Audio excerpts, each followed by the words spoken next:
Check out the colour of the sky. I think the old windscreen's not that clean though.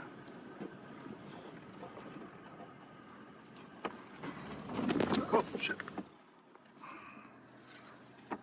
Just going to try and look out that way. It's a bit better.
Got my thongs on.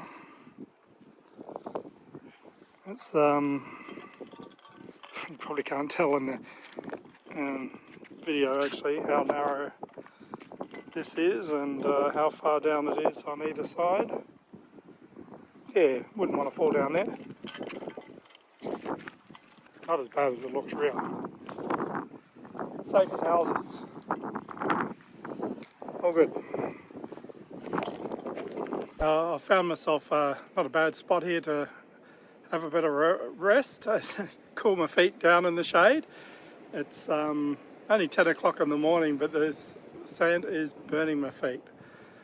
Now, as far as my feet go, I haven't been looking after them too well. I lost my big toenail a few days ago, and then the following day a couple of dogs were barking and I turned around and to look and stubbed my toe on a rock. It's just noticed today it's starting to turn a bit black, so yeah, I don't know if I've broken it. I've lost my toenail off another toe as well, and another one's black, so I haven't really been looking after myself. Yeah, out on the rocks the other day, I ripped the bottom of my left foot open, and yeah, that's getting pretty sore as well. Yeah, I've been wearing thongs or bare feet, and just really haven't been looking after my toes at all. Sometimes up in the heat here, it's just a bit of a challenge.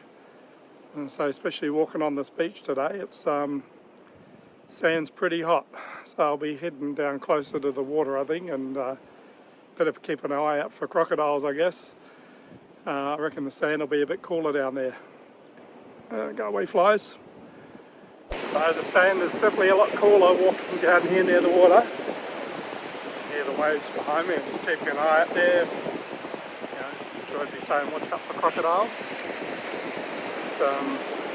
Yeah, I guess there's crocodiles south of here, so I'm guessing there could be crocodiles here as well. I worry more about sharks, so don't go in the water too deep.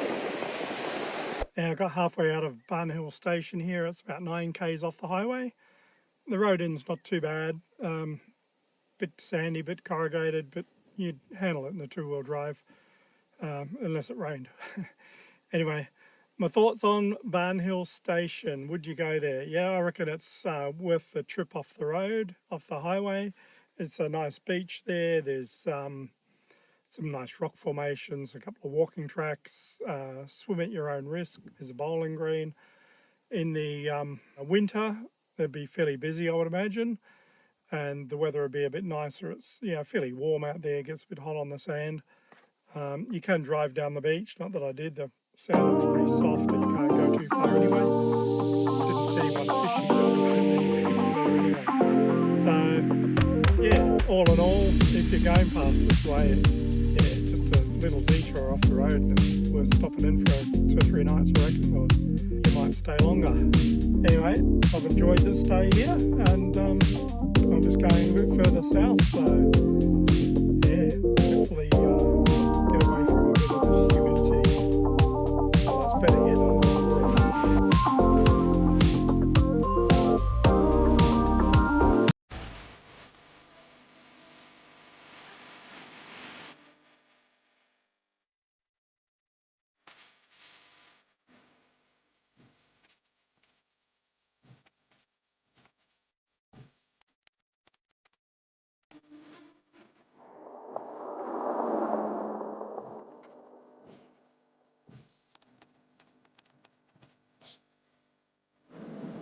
This is the road into Port Smith, 23 kilometres off the main road.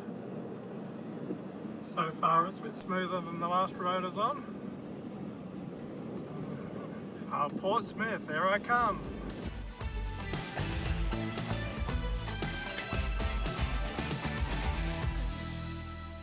Welcome to Port Smith Lagoon Caravan Park. They've even got diesel and unleaded fuel here. $2.50 a litre for diesel, probably not too bad. Got a little shop here at the reception, but I'm here a bit early. It doesn't open till 9 o'clock.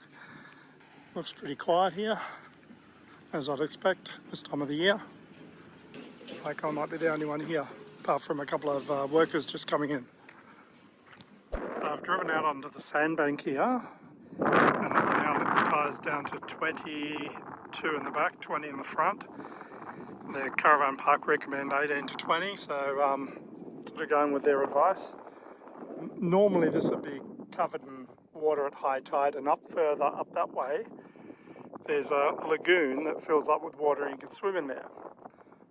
Not at the moment though, you need at least an 8 metre tide. So I'm not swimming anywhere near here. Yeah, to me it's crocodile territory, sandfly territory. Anyway, I'm going to go for a bit of a drive further down and see how we go.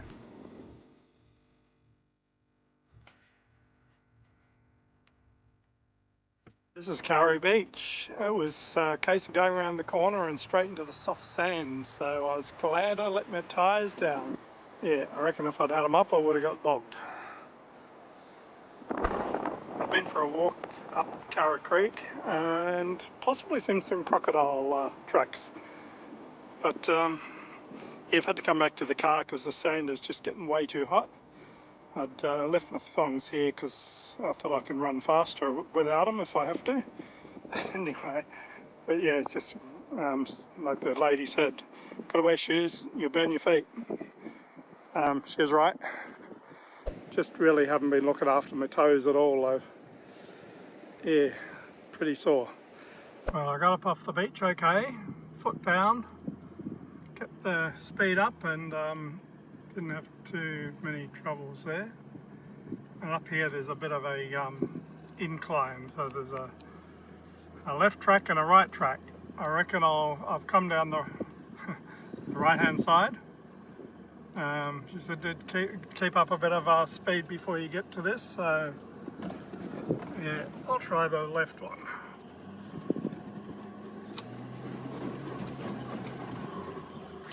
Well, yeah, got up that, not too many worries at all. Just heading out to Gordon Bay. The track has opened up a bit. I did have to fold the mirrors in because it was pretty narrow back there. Yeah, looking forward to getting out there and having a look, see what there is to see. This is the view from Gordon Bay. Check out the storm clouds over there. As you're walking along here, you think, oh yeah, I'll walk straight out on the beach. No, there's cliffs. And you can see, looking down, all the cracks in the rocks here. But, like they could just fall down there at any moment.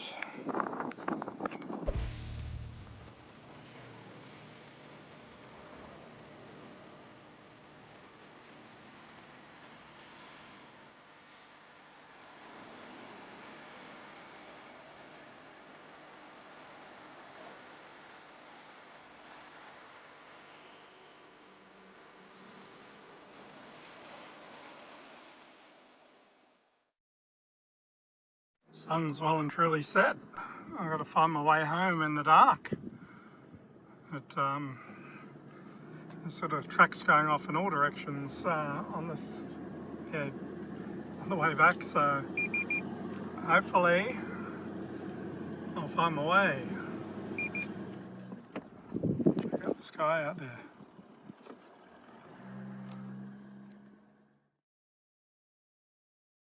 I've come back down to Portsmouth Lagoon here, as the tide was out yesterday, and I thought I'll come back with the drone and see if I can get some footage. I've only been here for about 10 minutes and watching the tide come in, so might have to be moving the car if it comes in too quick. If you can see behind me there, but yeah, it's moving fairly fast, so I'll get the drone up anyway, get a bit of footage and just keep an eye on that water.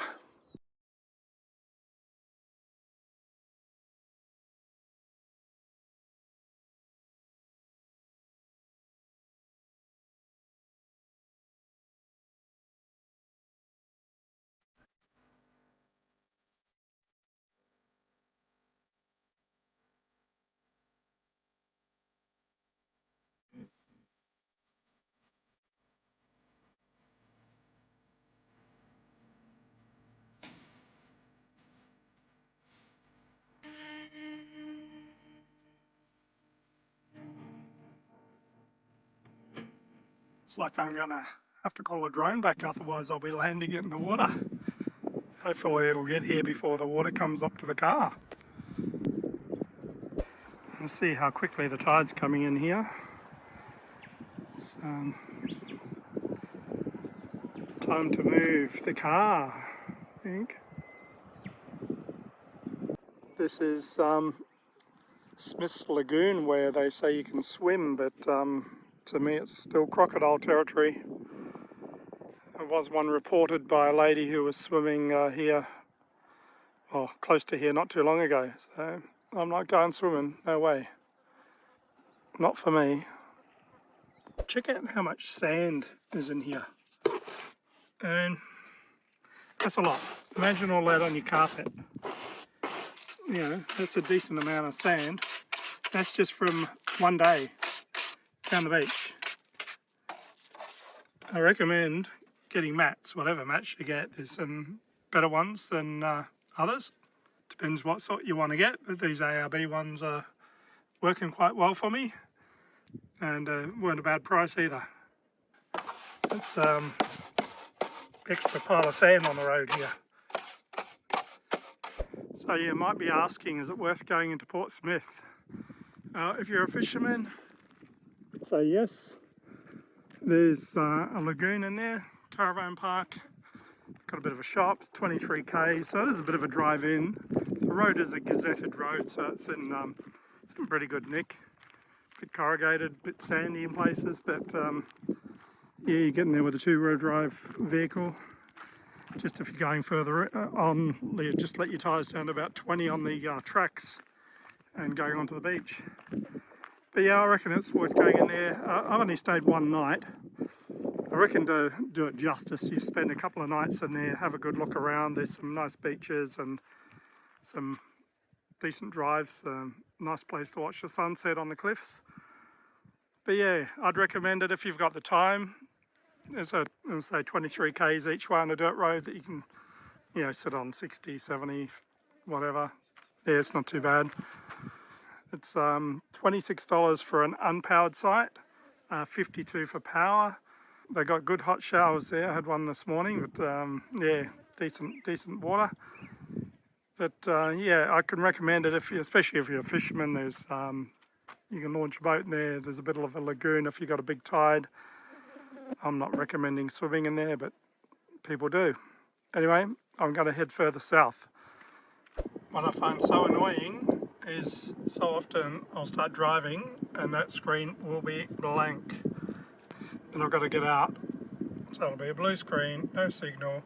Got to get out of the car, get into the caravan and flick the switch on and off in the caravan. Very annoying.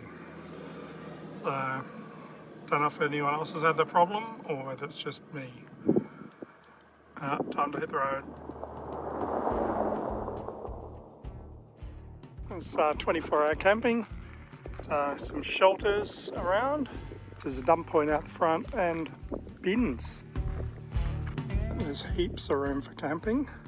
24-hour stay, there's composting toilets over there, barbecues. Yeah, nice setup.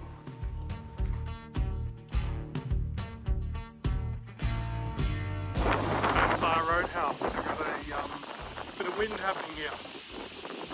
There's a caravan park, motels, fuel, and apparently some good sausage rolls, so I have to go and check them out. A few peacocks around. A peacock.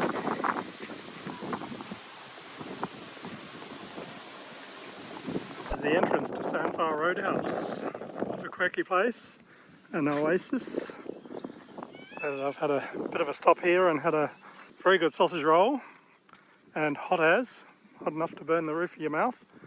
And but yeah, the wind has dropped a bit and I'm going to head south, find somewhere to camp for the night and then 80 Mile Beach.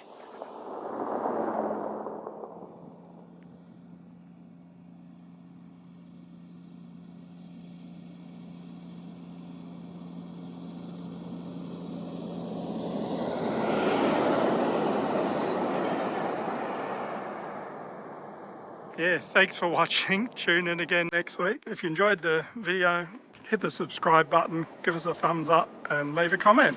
Cheers.